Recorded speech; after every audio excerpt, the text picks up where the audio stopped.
Okay, magandang araw sa lahat po ng aming mga sumusubaybay, sa lahat ng aming mga subscribers. Magandang araw po sa inyong lahat.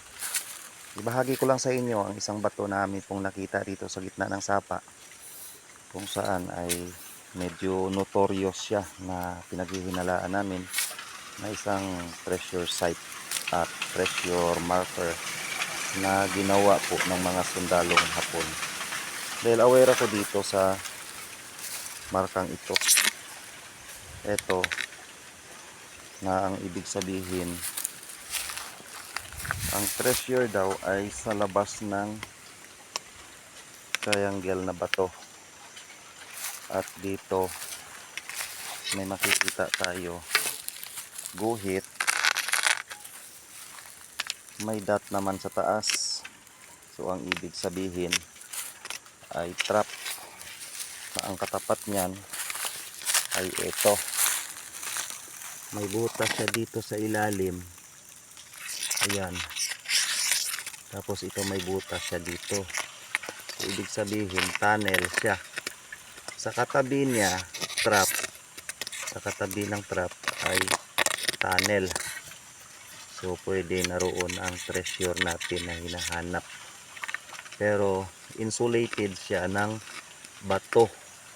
So safe tayo, hindi kontaminado kung halimbawa trap man yan dito o anumang trap, ay protected tayo ng bato na nasa gitna nito.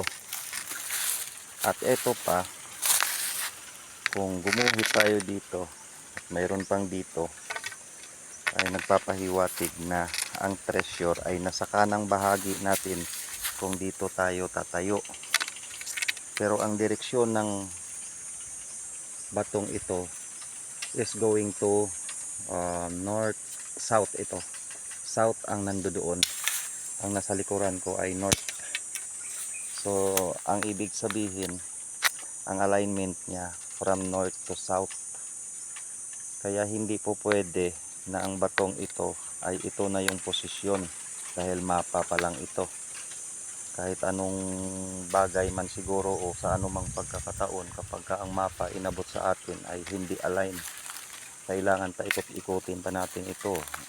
Kailangan ilapag natin sa lamisa, hanapin natin ang mga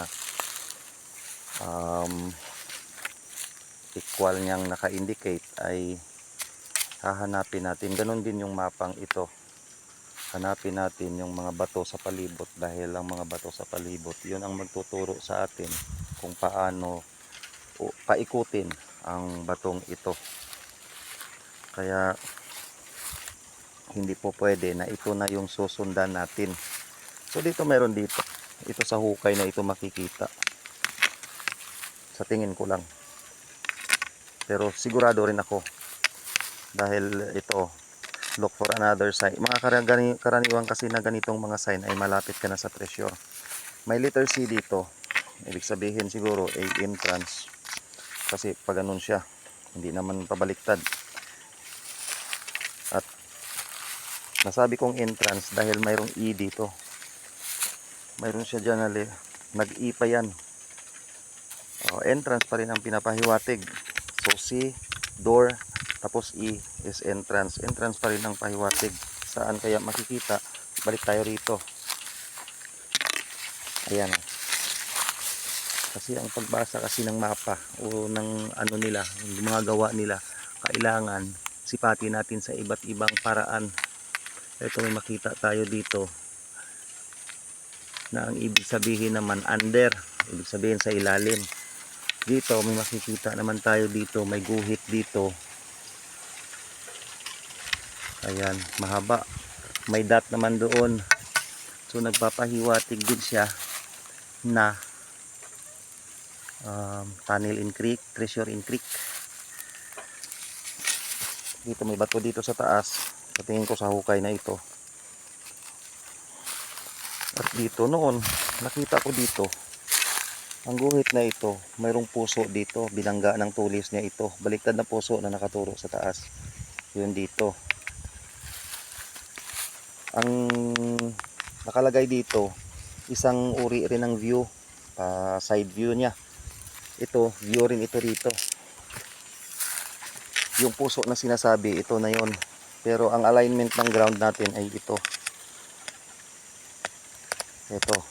So ibig sabihin ang entrance ay sa unahan lang ng puso, yung treasure intake. Sa unahan lang siya ng puso, pero nagpaling siya ng kaunti. Hindi siya align, dapat dito siya. Ay dito siya nakalagay. Sa susunod na video, ipaliwanag ko sa inyo kung bakit hindi siya align. Dahil may nangyari. Dahil ito, hukay na ito ng mga kaibigan natin. At isa sinabi nila na may triangle silang nakita dyan. Pero ang target nila sa ilalim ng triangle. Pero sa totoo lang, delikado sila kapag ipinagpatuloy pa nila yun. Dahil kung ating susunsunin ito, kung ituwid natin ito, ang sa ilalim ng triangle ay ito, dito. So trap ang sa ilalim ng triangle. Although na hindi man sakto sa ilalim ng triangle yung trap, pero masapol nila. So sa kabuuan, dito yung treasure natin, ang palatandaan natin yung puso sa baba. Pagka dito nanggaling yung puso sa baba, susunsunin natin dito. Ito yung unang ma-encounter, madadaanan natin yung trap. Tapos saka na yung tunnel. Dito na yung tunnel. Sa kabuuan, ang treasure nito na nagpapahiwatig treasurite, kung halimbawa ipwesto natin sa tamang pwesto nito, nandyan yan siya nandyan yan siya, pag ganun yan siya. Tapos yung hukay niyan, yung entrance, ito yung pinaka intersign niya. Papasok tayo rito. Pagdating dito, hindi tayo ma-encounter natin ito, hindi tayo kakaliwa kundi kakanan tayo dahil nandun yung treasure. Kaya sa kabuuan, itong bato na ito, paiikutin, ilalagay natin dyan. Ang treasurite na sinasabi ng gawa nila ay mapupunta sa kaliwa. Kaya ang hugis ng batong ito ay hugis ibon. Nandun ang ulo, kanang pakpak, wala siyang kaliwang pakpak, which is nandoon yung treasure sa isang bato na kung kasaan katabi ng ito. Yan ang pinapahiwatig niyan. May bato na triangle na bato, pero breakable yung bato na yan. Baka kung babasagin nila yan, ay hindi natin alam kung anong nasa ilalim, pero palagay ko trap. Hindi tayo pwede gumalaw sa triangle na bato, kundi sa labas ng bato na sa unahan nito. Kaya ko nasabi na ang treasurite na nakalagay dito ay mapunta sa ang right niya na sa kaliwang pakpak nakalagay sa kanang pakpak niya nakalagay yung treasure sa mapa, pero sa actual sa kaliwang pakpak nakalagay ang treasure. Kapag hinukay natin dito banda, sila dito nagukay, pero ang treasure nandoon, nandyan lang banda, hindi maglalayo lang yan dyan. Hindi ko man nakikita, pero may pakiramdam ako na nandyan, kasi yung alignment ng triangle nila paganyan ang triangle. So ang palatandaan ay ito. Kapag humukay tayo galing dito, mali yung entrance nila kasi yung banda rito, yun na yung banda itong kawang na ito na nagpapahiwatig ng kanilang digging. Kaya kung maghukay tayo, dyan tayo maghukay,